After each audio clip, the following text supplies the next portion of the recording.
Hello, everyone, and welcome to English Pod. My name is Marco.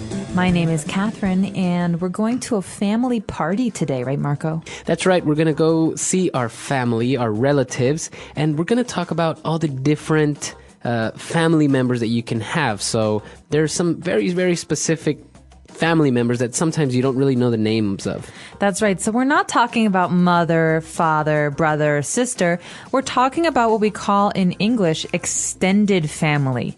So that means not just the people you live with, but also people you're related to who are maybe in different parts of your family. That's right. So let's listen to our dialogue and we'll be back in a bit.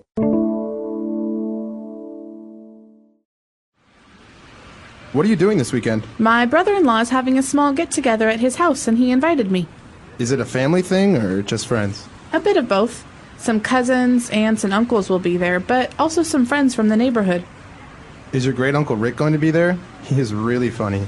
Yeah, he's going to be there with his stepson and his ex-wife. You mean your sister? No, Rick is actually my great-uncle, so he's my grandmother's brother. You lost me. I'll explain later. Let's go. All right, so now let's talk about these family members on Language Takeaway. Language takeaway. So, Marco, we've got 4 family members to talk about today. And the first one is brother-in-law. Right, so we have the word brother-in-law. So basically, this person is married to your sister. That's right. So I have a brother, I have a sister.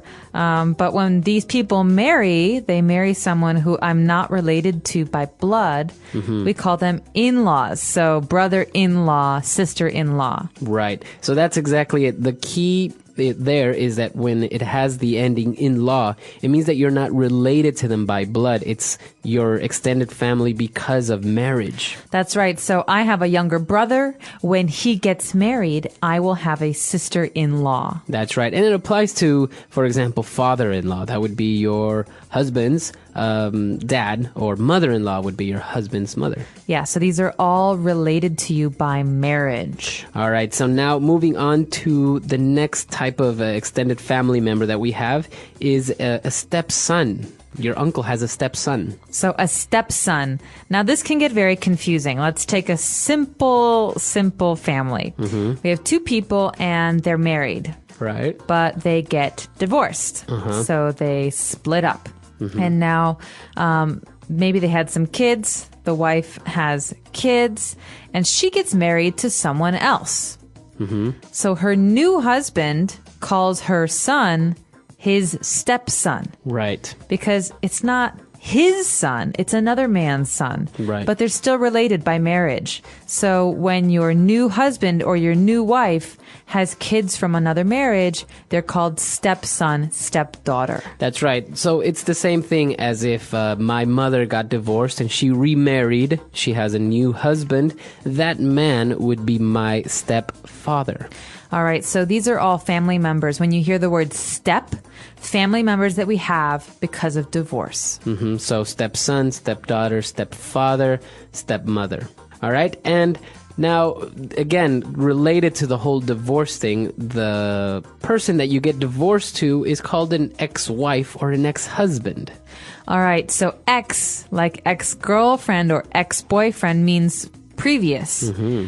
So my ex-wife is someone I was married to before, or in the case of a woman, my ex-husband was someone I was married to before, but we got divorced. Right. So we're not married now. That's exactly it. So, and it only applies to husband and wife, right? You don't say my ex-children or my ex-mother-in-law. Well, because your children are always your children. All right. Exactly. If you talk about your ex-wife's parents, you just say my ex-wife's father or my ex-wife's mother, because there's no more in-law. There's no law. You're not married. Right. Okay. And lastly, now we have an uncle, but just not any uncle. We have our great uncle. Great uncle. So they actually explain this in the dialogue. They say, he is my grandmother's brother. Right. Okay, so my uncle, this is simple. My uncle is my mother's brother or my father's brother. Easy. But my great uncle is one of my grandparents' brothers. Right. So my grandmother's brother or my grandfather's brother. Right. In English, we don't distinguish. We don't say a different word for grandmother's brother or grandfather's brother. Right, exactly. So your great uncle could be either your grandmother's brother or your grandfather's brother. That's right. So in my family, I just have one great uncle and one great aunt. My grandmother has a sister, so I have a great aunt, and my grandfather has a brother, so I have a great uncle. And now the prefix great can also be applied, for example, to grandparents. So you can say my great grandfather. That's right. So we're talking about generations. I have a grandfather, but his father is my great grandfather. That means we go back in the past one more generation. That's right. All right, so let's take a break and let's listen to the dialogue again.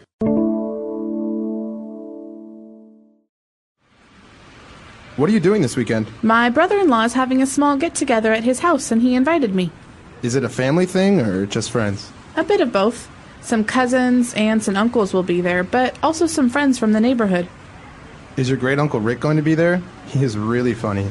Yeah, he's going to be there with his stepson and his ex-wife. You mean your sister? No, Rick is actually my great uncle, so he's my grandmother's brother. You lost me. I'll explain later. Let's go. All right, we're back. So we've picked out 3 key phrases for you. Let's take a look at those now on Fluency Builder. Fluency Builder. All right, so on Fluency Builder, we have a great noun here, actually. You might have heard this before in a different way, but in today's dialogue, we're talking about a small get-together. My brother-in-law is having a small get-together. Now, what is a get-together, Mark? Right. So as you notice, we say a get-together, meaning that get-together, we are taking it as a noun. And it may be confusing because you see the verb get, right? And you're thinking it's a verb, but no. A get-together is a reunion, a meeting. All right, a party. A party. So maybe it's a very informal party, very casual, not fancy. A get-together. I could say, Marco, I'm having a get-together at my apartment. Do you want to come and bring your girlfriend? Right? So very simple. Maybe we have a drink or some food, but it's nothing fancy. That's right. Very informal, very casual. A get-together. And when we were asking about the get-together, we asked if it's a family thing or is it just friends? So I want to take a look at this phrase here, a family thing. Is it a family thing? What am I asking when I say, okay, Marco, this party you're having, is it a family thing? Well, you're asking if it's a family reunion, a family party. So that means if I'm not in your family, can I still come? Right. Right? Because if it's a family thing, it's just for people in my family. Right. If it's for everyone, no problem. But I don't want to go to your house if it's a family thing because that's private. Right. So usually, for example, maybe Christmas dinner would usually be a family thing. You celebrate it with your family mostly, but, you know, it's not always a family thing. That's why I could say this year my birthday is just a family thing. I'm only inviting family members. Exactly.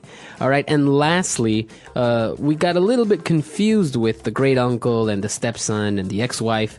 And so we said, you know what? You lost me. You lost me. You lost me. Now, this is another great phrase. The phrase means, I don't understand. I'm confused. Right. That's exactly it. So if someone is explaining something and I don't understand, then you can say, you know what? You lost me. I don't understand. Right. And sometimes I say this when someone is giving a very long explanation for something. So to get to my house, you turn left here, and then you go 2 blocks, you turn right, and you go straight, and you wait for the stoplight, and then you go to the right-hand corner, there's a store. I say, wait. You lost me. Right, exactly. I don't understand. I'm confused. That's right. All right, so that's all we have. Let's listen to the dialogue one last time.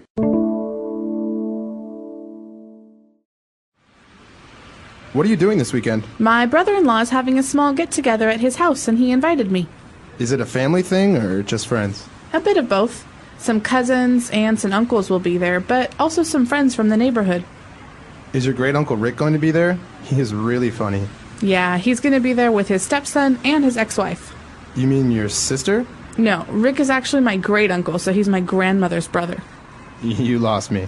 I'll explain later. Let's go. So speaking of extended family members, what else can we mention? We have step family, your stepson, your stepdaughter. What about if you have an adopted child? Would you differentiate it? Some people do, some people don't. Most people just say, this is my son, this is my daughter. But I would like to add that with stepson, stepdaughter, it's not just divorce that we have this. Also, if the parent, maybe the mother dies and the father has a new wife, then the new wife can say, this is my stepson, this is my stepdaughter. So there are two possibilities. One is death and one is remarriage because of divorce. But as far as adopted, no, usually just say my son and my daughter. But I can tell you this. If my father and my mother divorce, and my father has a new wife, and together they have a baby, the baby boy or girl is my half brother or half sister because we share one parent, my father. Right. This is very interesting. So if you do have a brother or sister that is not from your same mother or father, but just one parent, then yeah, it's called a half brother or sister. Half. Remember this. Half because half of their parents are the same as your parents. Right. Maybe one father or mother. But with stepbrothers and stepsisters, the only reason you're related is because of marriage, not because of blood. We didn't mention that you could have a step brother. So it's your brother, but he's legally your brother, but he's not related to your father or anyone in your family. That's right. So maybe you have many stepbrothers, and you could have a stepbrother and a half brother. So there are lots of different combinations because of many different reasons. All right, guys, that's all the time we have for today, but it's a little bit of a confusing topic. So if you have any questions or any doubts, you can come to our website, englishpod.com, and you can leave them there. Yeah, we hope to see you guys online, and until next time. Bye. Bye.